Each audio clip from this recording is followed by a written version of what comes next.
قرآن کہتا ہے، اللہ فرماتا ہے پوچھو ان مولویوں سے قرآن میں لکھا ہے کہ نہیں، من قتل نفسا، کسی نے اگر ایک انسان کو، ایک منشیہ کو قتل کر دیا، پوچھو ان مولویوں سے، اللہ نے یہ نہیں کہا کسی مسلمان کو، اللہ نے کہا کسی ایک انسان کو، چاہے وہ ہندو ہو، چاہے وہ مسلمان ہو، چاہے وہ سکھ ہو، چاہے وہ عیسائی ہو، چاہے وہ یہودی ہو، چاہے وہ کرسچن ہو، چاہے وہ بدھسٹ ہو، وہ کسی بھی دھرم کا ماننے والا، وہ چاہے کالا کلوٹا ہو، آدی واسی کیوں نہ ہو، چاہے وہ ان پڑھ ہو، چاہے وہ گوار ہو، چاہے پاگل ہو، گونگا ہو، اگر اس نے کسی ایک انسان کو قتل کر دیا، کسی نے بھی اگر کسی نے ایک منشیہ کو قتل کر دیا، اللہ فرماتا ہے، ہمارا قرآن کہتا ہے، بھائی چارے کا نمنترن دیتا ہے، اس نے ایک منشیہ کو قتل نہیں کیا۔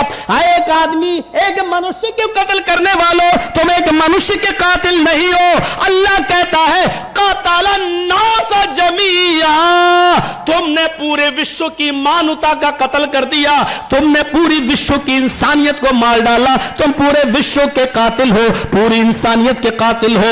مجھے دکھلاؤ بھائی چارے کی ایسے منتر اور نمنتر کہاں ہے؟ ایک منشیہ کے قتل کو پوری انسانیت کا، پوری مانوتا کا قتل کہہ دیا ہو، جس نے ایک انسان کے۔ اسی لیے میں کہتا ہوں داعش والو، اسلام کے نام پہ کلنک ہو، ISIS والو، اسلام کے نام پہ کلنک ہو، جیش محمد والو، اسلام کے نام پہ کلنک ہو، انڈین مجاہدین والو، اسلام کے نام پر بدنما داغ اور بدنما دھبا ہو۔ میرا اسلام وہ ہے جو ایک انسان کے قتل کو پوری انسانیت کا قتل کہتا ہے، اور تم بے قصوروں کو مارنے والے، تم بے قصوروں کو قتل کرنے والے، تم معصوم بچوں کی جانیں لینے والے، تم معصوم عورتوں کو ان کو قتل کرنے والے، تم اسلام سے کوسوں دور ہو، تمہیں جنت کی خوشبو تک نہیں مل سکتی ہے، تمہیں جنت کی خوشبو تک نصیب نہیں ہو سکتی ہے۔ بھولے بھالے نوجوانوں کو جہاد کے نام پہ اکسانے والوں، جہاد یہ نہیں ہے، جہاد یہ ہے کہ تمہارا بیٹا شرابی ہے، اس کو صحیح راستے پہ لاؤ، یہ جہاد ہے۔ تمہارا بیٹا ان پڑھ ہے، اس کو اچھے سے اچھے کالج اور یونیورسٹی میں پڑھاؤ، اس کو ڈاکٹر بناؤ، اس کو PhD کراؤ، اس کو انجینئر بناؤ، یہ جہاد ہے۔ تمہاری اولاد غلط راستے پہ چل رہی ہے، اس کو سدھارنے میں محنت کرو، یہ جہاد ہے۔ تمہاری بیوی غلط کام کرتی ہے، اس کو راستے پہ لانا، طلاق نہیں، اس کو سدھارنا اور اس کی گھر میں اصلاح کرنا، یہ جہاد ہے۔ اس جہاد کی پریبھاشا کو بدلنے کی کوشش مت کرو۔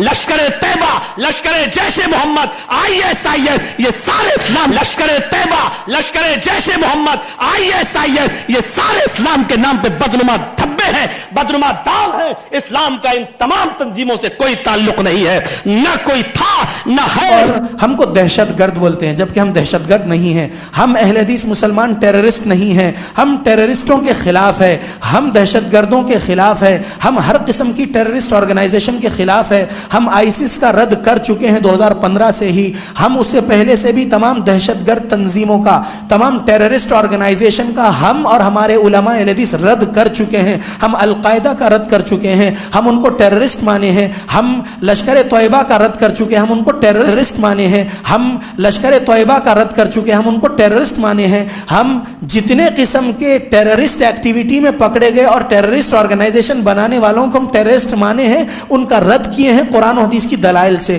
اور ہم ہماری موت تک ٹیررزم کے خلاف رہیں گے۔ اسلام کی امن اور شانتی والی، انتی والی باتیں ہم لوگوں میں عام کریں گے۔ ہم 4 قسم کا جہاد بتا رہے ہیں، نان مسلم بھی یہ ویڈیو کے ذریعے سے بات سنیں گے تو سنیں گے انشاءاللہ۔ میرے ویڈیوز ڈپارٹمنٹ والے سنتے ہیں۔ کسی نہتے کو مارنا ظلم نہیں ہوا، سوسائڈ بامبنگ از حرام ان اسلام، یہ ہم بولتے آئے ہیں، بولتے رہیں گے۔ اہل حدیثوں کو بدنام مت کرو، اہل حدیثوں کو بدنام مت کرو، اللہ سے ڈرو۔ اہل حدیث صحابہ کے عقید عمل والے ہیں، امن اور سلامتی کی تعلیمات عام کرتے ہیں تمام انسانوں کے پاس جا کر۔ الحمدللہ ہم خلاف تھے ٹیررزم کے، خلاف ہے ٹیررزم کے، خلاف رہیں گے ٹیررزم کے انشاءاللہ۔ ہم امن سلامتی، we are the piece پروپیگیٹرز Indian, الحمدللہ۔